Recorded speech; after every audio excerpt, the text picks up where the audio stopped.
All right, ladies and gentlemen, welcome back. Another conversation with two men in black. It's an honest conversation. White America, I know you guys drink a lot of beverages in the morning.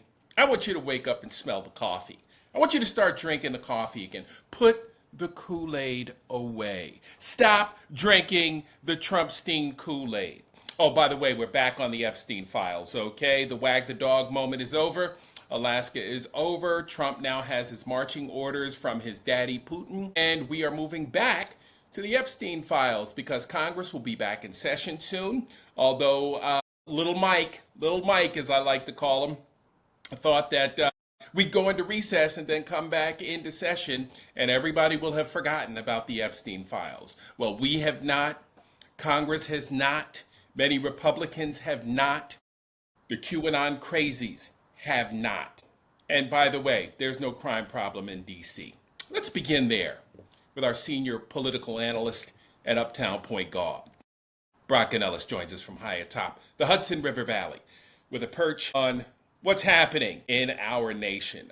Brock, it's getting dire. It's getting late early, as Yogi used to say. Where can we begin today? What is the most dire of these ridiculous notions that Trump has, a good, 25 to 30% of the population believing? It's pretty scary that they are out here drinking the Kool-Aid and refuse to listen to any fact-based arguments. Where do we start today? Look, the racism took front and center for me today. Trump's commentary about in essence, his battle with the Smithsonian, which has become a battle of how American history needs to be told, came to the forefront today because Trump kind of basically came out, bragged about the fact that he's knocking the quote woke out of American universities, basically our highest bastions of learning, but also said that museums are like the last salvage of woke. And even got specific to say that the way they teach slavery as just a negative, as something bad, has to be basically changed. And that it wasn't all bad. Like those right-wing Project 2025 white supremacy crazies have definitely planted the seed in his already racist mind that slavery is being taught improperly and it wasn't so bad for black people. But he's saying that all Smithsonian, all its affiliated museums and resources around the country need to change the way that they are telling American history. And it's basically a from the top proclamation that it needs to be whitewashed. But once again, he's using the power of the purse, right? Because he's saying that all the money is his, all our tax money is his. Congress has abdicated the fact that they, by the way, were supposed to be in charge of the money. So now it's all executive branch, all Trump, and he's just going around the country deciding who gets funded and who doesn't. And he's squeezing institutions across the way on the funding while also militarizing, putting the money towards militarization and sending more troops out there onto the streets to basically crack heads and throw people in concentration camps. So I think today was a bad day for America, but I think it was a day that made it really obvious the motivations, the deep-seated motivations of Trump and certainly of the people that are behind him, puppet masters that are behind him that prop him up. Yeah.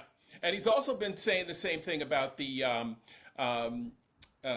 Black American History Museum, right? I mean, he just doesn't like the idea of Black American history and having any of its contributions and additions to our society revered and spoken of in glowing terms. I can't think of anything that was good about slavery. You stole a people from their native land, from their identity, from their language. You ripped them away from everything they knew, put them in a new place, sold them as property, and then for 400 years continued to oppress them as if they were second-class citizens. I mean, we've had some progress, yes, but we still saw George Floyd get killed on camera 5 years ago. officer, overseer, one and the same. We still have what, approximately 1/10 the wealth of our white American counterparts, right? We still have neighborhoods that we're not being sold property in. We still have schools that are underfunded in urban areas.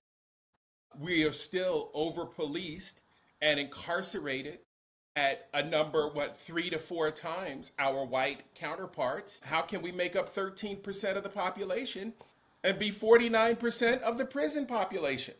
It makes absolutely no sense. And then throw the Latinos in if you want to. But we're talking about slavery now. And when you look at it, this is the system America was built on. Let's call it what it is. Right? You got 250, 300 years of free labor. Imagine if we had a company, Brock, and nobody got paid except you and I. But that's the history. Those are the facts that Trump doesn't want mentioned in his mind in any of the museums. And he didn't reference all the museums of Washington, right? Although I think it was specifically the Smithsonian that he's like harping on, maybe because whatever, that's the one that's in his head right now. Sure. And, the issue is that America's history is not being glorified enough. There's too many talk about like negative aspects of it. So basically, it's like, okay, we need to revise American history even more than it's already been revised, right? It's already a watered down version that has kind of been passed along to all of us. Sure. In the school. So I just find it amazing in the fact that he just throws the word woke around, right, as his keyword, his buzzword, which just encompasses anything that isn't like straight white male, right, like running shit. Right, because he can lump anything into that, right? Anything LGBTQ support would be considered woke, even if you care about women's equals rights, right? You're woke, right? Even if you don't even, before you even get to Latinos who are just trying to stay out of unmarked vans in concentration camps right now, all the way on to Black America, who's like, okay, you're not treating us bad enough right now, taking away our health care and other shit, but now you don't even want to talk about the past properly. You can't even give us truth there. So we're just moving further into a propaganda-led society. And, we're already circling the drain in terms of whether we are a democracy anymore. Right. And the democracy is coming to an end, whether we realize it or not. Brock, I predicted almost a year ago now, that we would not have a 2026 midterm election. And Trump is already floating it out there. Vlad probably told him, hey, float this. Next thing Vlad's going to tell him is, hey, why don't you do it one better? Don't have any elections at all. Right? Don't just skip 2026. Skip them all. I mean, you've been doing such a great job. I mean, Vladimir Putin is Donald Trump's Flavor Flav. Yeah, right? Well, I mean, you keep going down this road. What would keep him from just abolishing the entire Congress? Exactly. I mean, if there's not going to be an election, would everyone just stays in their seat and it just stays as is, and there's only a change when somebody dies? Right. But it almost doesn't matter because Congress is rubber stamping everything that he does anyway. And they've given him the power of the purse. So there's really no practical of Congress right now with both houses being Republican. Right. I mean, he could go that far, or he'll just freeze them in place and everyone's just got to sit in their seat. I mean, it's hard to do, but it's not impossible to do. I mean, it's just a test this is really just a test of the complacency of Americans. Like, how complacent are we? Like, and that's what he wants to see, And then he's floating the military out here. He's already got all the red states signing on except for Vermont. Vermont said, nah, that's not a good use of our resources. So we're going to pass. We don't really see a need for them. I thought that was interesting. I think it's interesting, too, that the red states I think it's rich that the red states are sending in military aid from places like Louisiana, when you got hot spots in Monroe, Baton Rouge. Remember Alton Sterling? That's Baton Rouge. New Orleans. The pride and joy of Louisiana, has crime issues, but yet you want to send your resources to DC and not even send them to where the crime is.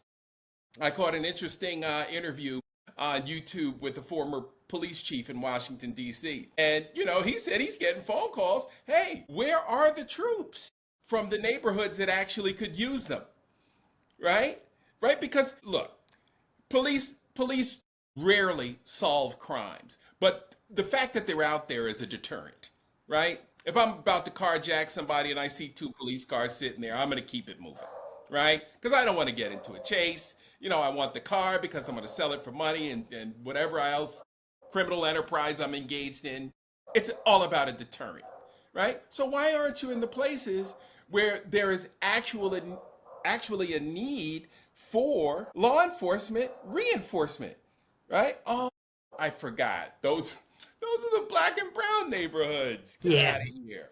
But the National Guard isn't trained to be law enforcement, right? And supposedly they're trained to go to the war, right? They're trained to kill people and learn how to use weaponry and mobilize as a fighting force, right? I mean, they all got sent to Afghanistan and Iraq and the Middle East for like a decade, right? And they're, not to be walking the beat in a U.S. city and stopping and frisking with an AK-47, it's just not the function. It's not what they're trained for. Once again, I'm surprised we haven't had an incident yet, but it's probably because they're not doing that much, because they're not sure what they're supposed to be out there doing. There's no clear mission. Exactly. And that's what I told you, Brock, in the beginning with this thing, right? They weren't going to go where the smoke is, right? You don't want to send your Marines into a Los Angeles, a heavily Hispanic neighborhood that is plagued with gang violence, because if you do and you end up with 15, 20 dead gang members laying on American streets, now you really got a problem, right? That'll wake everybody. Everybody will get woke after that, right? You create another Kent State type of scenario or type of optic.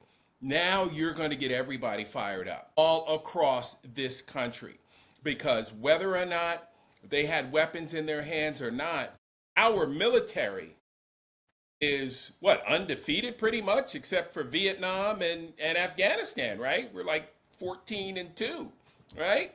I mean, other armies have had incredible difficulty dealing with our military might. Nobody really wants to go up against the U.S., right? And so if you put that military might on American streets, how do you square that? Right? I mean, we have the might, but it's just, but there's no job to do. Right. It's a fake scenario. It's chasing crime statistics. It's chasing the story that's going to be on Fox News the next day. But you know what? There's always going to be some incident, and they're always going to hype that incident, right? Because it just plays into the racism machine, right? Because crime is a euphemism for black in the same way that woke is a euphemism for black. So all it takes is one person stealing a stick of gum from the bodega and crime's out of control, and therefore we need to have a police state and nobody needs to have their rights anymore. And the white people need to go in and crack down on the black people, right? And that's what's coming from the top. When Trump says that about the Smithsonian and wokeness and how history is taught in America, and that it's too honest, therefore, quote, too negative, right, and needs to be, more grandiose and celebratory. He's saying white America, and white America needs to crack down more on black America. This is just the most blatantly racist activity and commentary in American history. No president's gotten away with this since pre-Civil War. Right. You can't even talk this way. Jim Crow politicians didn't win the White House. Right. They lost. They could have congressional seats and there was a lot of power, but no one, since Teddy Roosevelt at least, has been able to even talk this way about America and American society. Right. And Donald Trump's doing it in 2025, and we're sitting around watching it, pretending like it's not that bad and it's just bluster. But he's a madman. He's always been a racist. Now he's a tottering, dithering, diminishing old man whose mental capacity can't stop him from saying his worst impulses. So we're just going to get more and more of his worst impulses every day, right? Like yesterday, he couldn't recognize a guy across the table from him, another like world leader, right? Like he couldn't even recognize it. Today, he's talking like just blatant, crazy, Clint Eastwood in that movie where he's on the porch, right? Old man racism. Yeah. And think about it. This doddering old fool is also compromised, right? There's too much talk about compromise. Yeah, compromised by the biggest pedophilia ring in our lifetimes, maybe in American history as well. Absolutely. Right, certainly the most well-funded, right? Yeah. You ain't Pedophilia ring in history, and maybe the most sophisticated one. And who knows what Russia has on them? So you have that as a secondary backdrop. So like I get it. We know who Trump is. Right. But it's the other fucking people.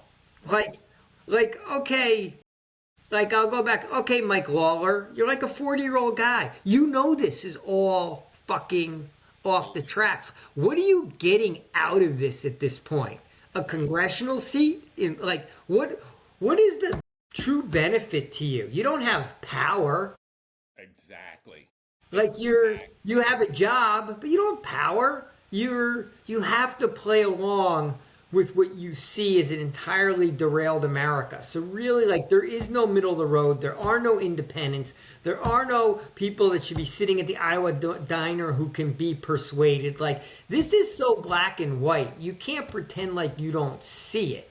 Right. And you're just making a choice of where you need to be. And I see the entire Republican Party, as they used to call it, right? Pre-MAGA. All the politicians are over here with this 20-25% of the populace that's trying to, in essence, take over the country.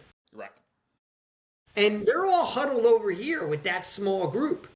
The problem is they're bullying the rest of us because we're too soft. Right. And again, where is our Dr. King of today? Where's our Malcolm X, our Alex Navalny?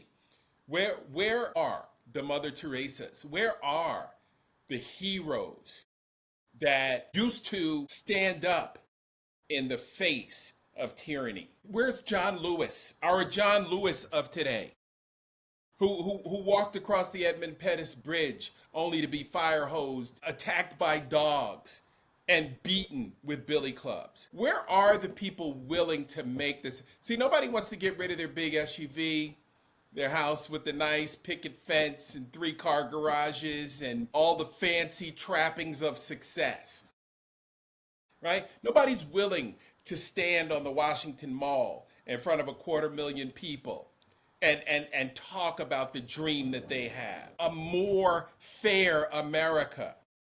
An America where every little boy and girl can aspire to be whatever they want to be. Where are those people, Brock, and why don't they exist anymore? Is it just because we've gotten too busy chasing shit? Right? I gotta have the newest PlayStation for my kid, so I can't go march. I gotta have the newest Jordans for my grandson, so I can't go march. What? I gotta have the newest car, to keep up with the guy up on the 6th floor in sales. So I can't be. Yeah, look, when Trump first got elected, there was immediately a women's march in DC, right? And it had 100,000 plus people, right? It was huge. Right. Then you had the Parkland shooting, and those guys organized another march in DC that had like hundreds of thousands of people as well, right? It's still like mystifying to me that in month 8 of Trump, that we haven't had 100,000 person march in DC as yet, just to save democracy or save the country, or just to be anti-Trump, or just to be anti-white supremacy, anti-Project 2025, pro-democracy, pro-freedom, pro-America, pro-future. Right. And it just, why hasn't it happened? Is it just a matter of somebody, well, we've been saying this for months, is it just a date on the calendar? Like, why, if we can have marches in every country, in every state, in like hundreds of cities, Right. getting out there, just why has this not happened? This one major event. I mean, can they not are they not issuing permits? Well, fuck it. Like, we don't have to play by the permit game, right? Right. There's been nothing on the National Mall. I mean, getting out in front of that Lincoln statue on DC is like where people go to fight for freedom, right? And to argue for freedom. And it hasn't happened yet. They do have federal forces there now in the form of National Guards. Yeah, fantastic. Will it be difficult? Are they going to stop hundreds of thousands of people from walking down the street? No, sir. I mean, that's somebody's got to challenge them. Are they really going to stand there? What are they going to point their gun? Are they going to just gun down people walking down the street? Right. I don't think so. I don't think so either. And that's the thing that we've got to figure out, like almost immediately. Like, we're late. We're fucking late, Brock. Yeah, the rally should have been before the National Guards were out there.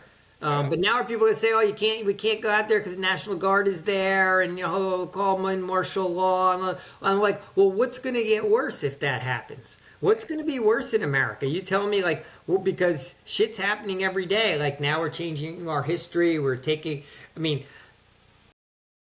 fucking Kennedy's not even going to allow us to have COVID shots in the fall, right? So we're not even going to be able to take new vaccines. We're not allowed to do what's healthy that could keep us alive. We're not going to get access to things that could keep us alive because this administration is telling us that, because some conspiracy nut is in charge of our health care, right? So, like, are we just going to keep being afraid to challenge what we know is, like, both sinister behavior and idiocy at the same time? And we're just afraid to go up against it because we think all those guys in masks are either going to gun people down, or these National Guardsmen, they're really going to go to DC and not allow there to be a rally.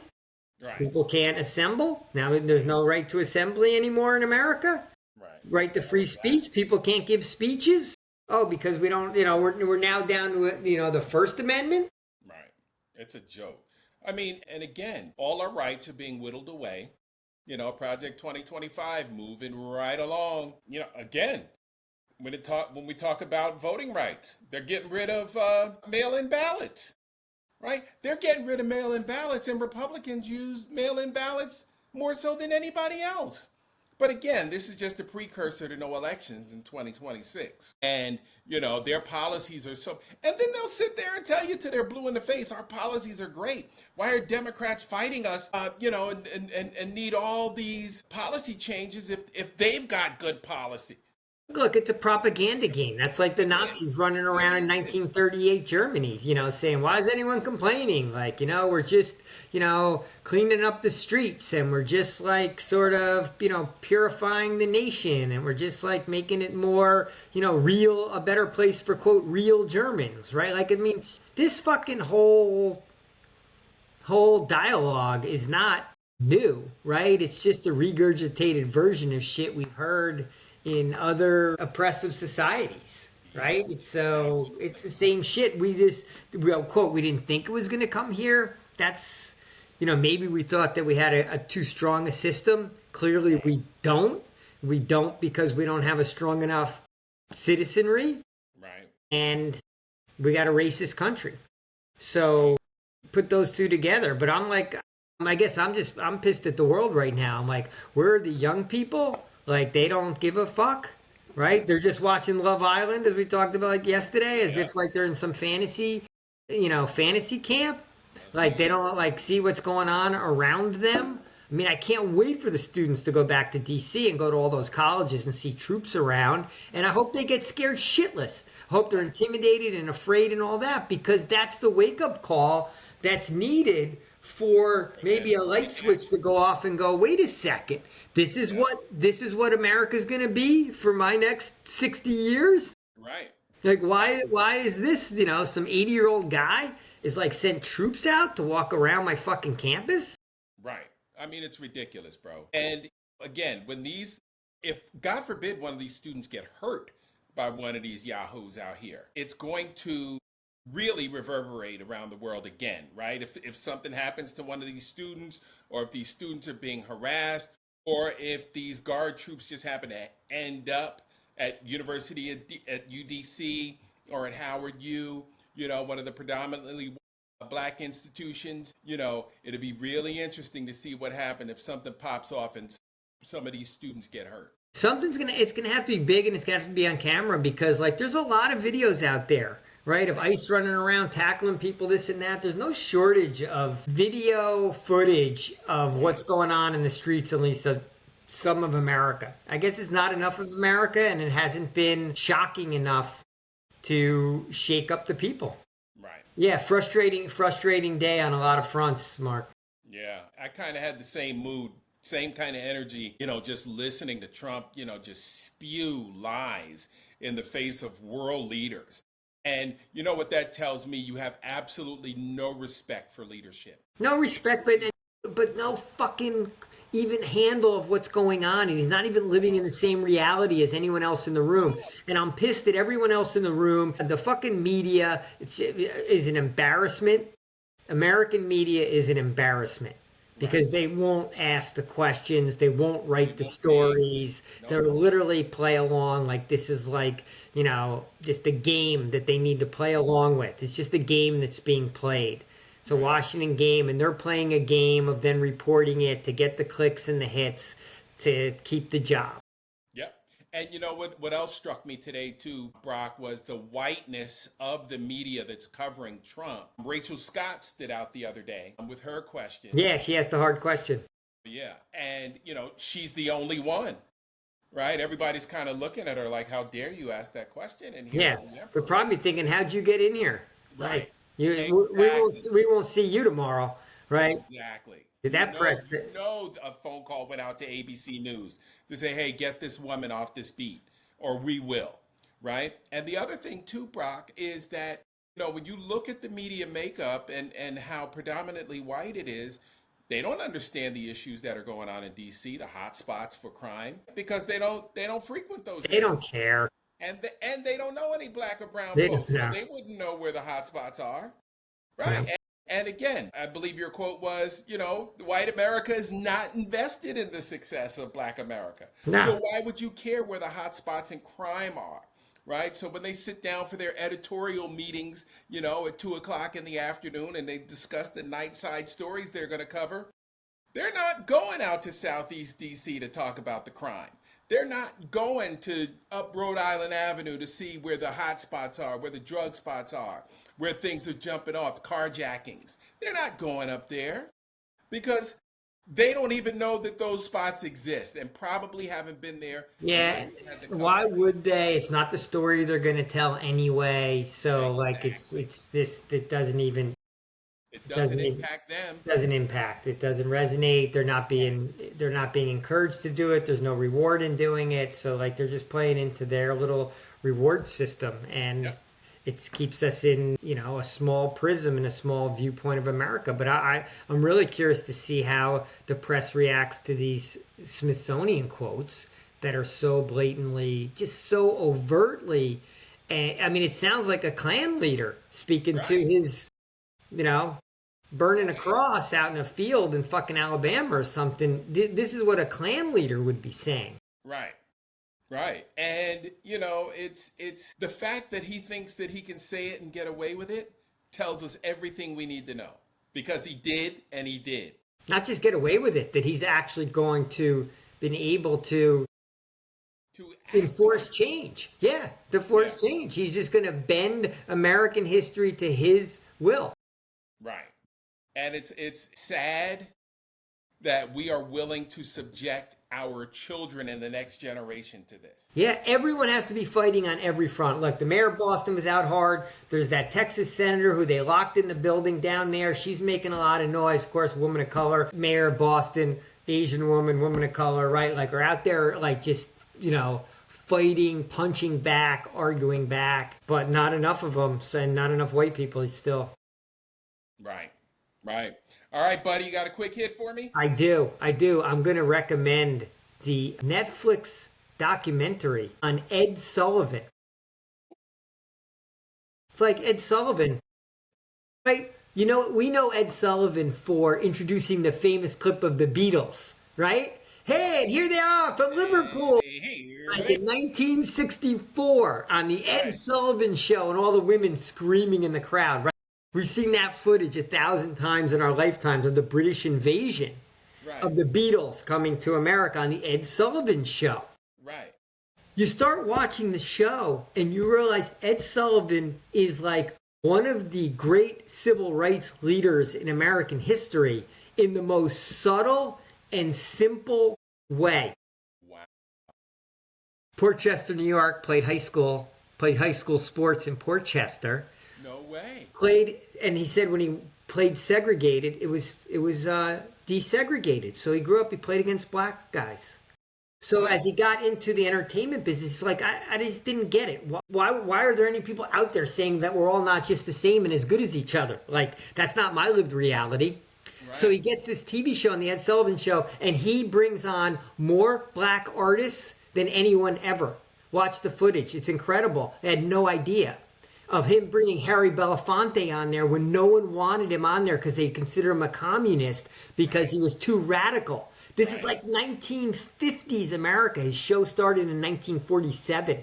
Oh, it did. It started. Nina Simone. So he just viewed himself as someone who was really good at recognizing talent. Probably like what we think of maybe like a Simon Cowell of today. It was like just good at hearing someone and going, ooh, that person's could be a star or something like that. Okay. So I had no idea when we started watching that documentary that's what it's going to be about. We just thought it'd be like, it'd be interesting. We know the Beatles thing, probably be a bunch of music. You know how I love my music documentaries. Right. And I stumble into just the credible life of someone that I sort of knew who he was, but had no idea that he changed television. And it was probably single-handedly responsible for bringing different types of people, music, and colors of people. Barry Gordy's on there, as is Smokey Robinson. They love Ed Sullivan. They think he's like one of the greatest Americans ever. He brought Jackson 5. Yeah, it's pretty short too. It's like easy to watch, this and that.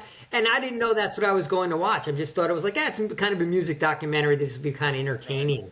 And then his whole story is incredible. So that's my hit for the day. White people should watch it because it shows how easy it is to actually just be fair.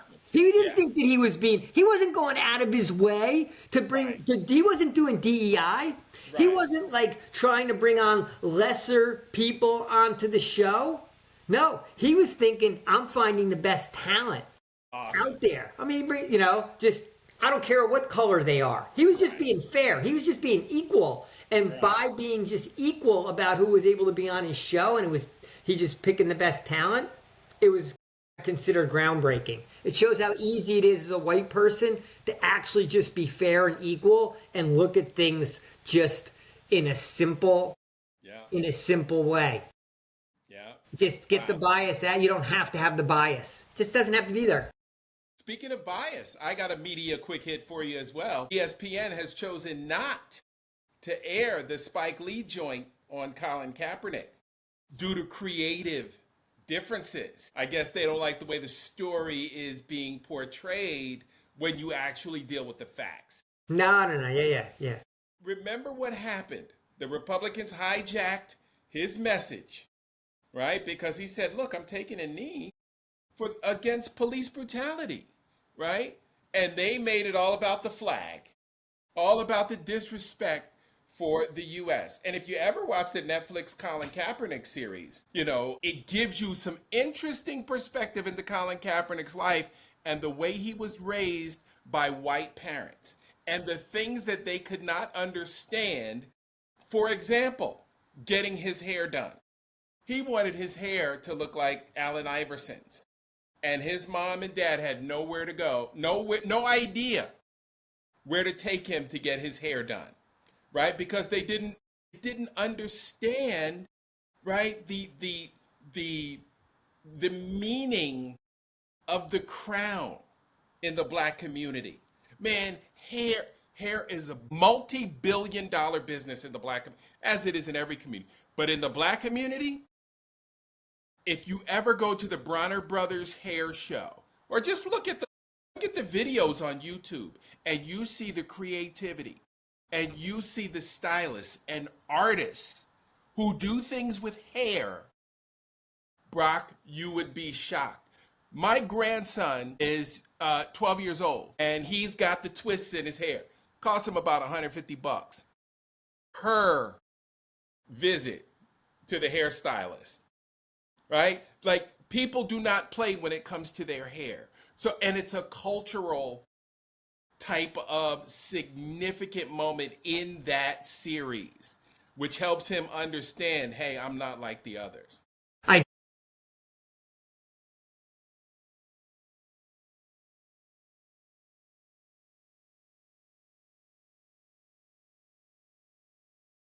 Right.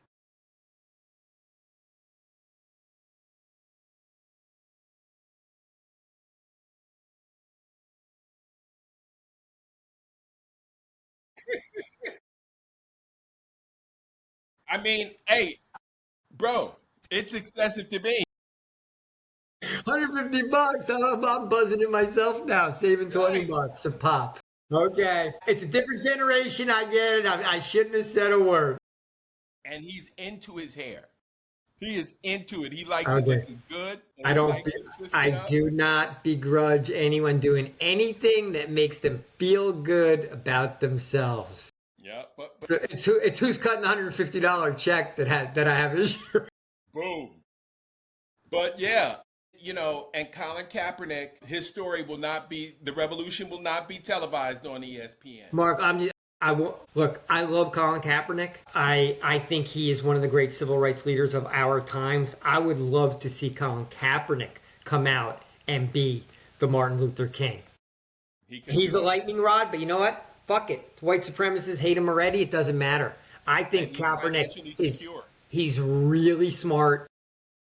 He's a little soft spoken, but maybe we could turn up the volume a little. But what he says is smart. He says it in a smart way. I would love to see Kaepernick come out and be a Hey, part of this. It's all hands on deck. Like, I want Obama. I mean, Obama is kind of even taking some some roundhouse rights and lefts, because like even ex-presidents, like, to me, in this point in time, there's he's no done. one that's above the fight. I don't want to hear about the military people who are, tradition says you can't criticize. Like, Yep. fuck Fuck that that. We shit. ain't got time for that.